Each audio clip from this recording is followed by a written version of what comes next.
मुख्यमंत्री मोहन चरण माझी आउ एक बड़ घोषणा जहाँ आपण समस्ते जाणी रखा जरूरी। तेज मुख्यमंत्री मोहन चरण माझी शपथ ग्रहण पर प्रतिदिन किसी ना कि नुआ नुआ बड़ घोषणा कर आसला आउ एक बड़ अपडेट ये जुलाई 1 तारिख लागू होगा जाऊँगी। तेरे जुलाई 1 तारिख अभियोग प्रकोष्ठ में करेंगे शुणाणी। यह समय मुख्यमंत्री केउठी बसवे केउ स्थान में लोकों अभियोग शुणे से नहीं स्थिति परखिले साधारण प्रशासन विभाग सचिव सुरेंद्र कुमार।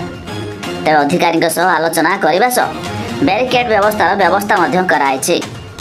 तेज सीरियल माध्यम लोके किपर आसवे से नहीं अधिकारी कथा सह मुख्यमंत्री अभियोग शुणाणी समय 30 जन बसिया व्यवस्था तेज पानीय जल व्यवस्था तेज 2 दिन में सब व्यवस्था करने को निर्देश दिखाई। यह मुख्यमंत्री बासगृह बुली देखुंट सचिव। तेज खूब शीघ्र बासगृह कम सरने को निर्देश देते। तेज आज खोल मुख्यमंत्री अभियोग प्रकोष्ठ। अभियोग प्रकोष्ठ सह मुख्यमंत्री बासभवन बुली तदारख कर अतिरिक्त मुख्य शासन सचिव सुरेंद्र कुमार। तेज प्रत्येक सोमवार अभियोग शुणे मुख्यमंत्री। तेज सका 9 टा 12टा पर्यंत पंजीकरण करेंगे लोके।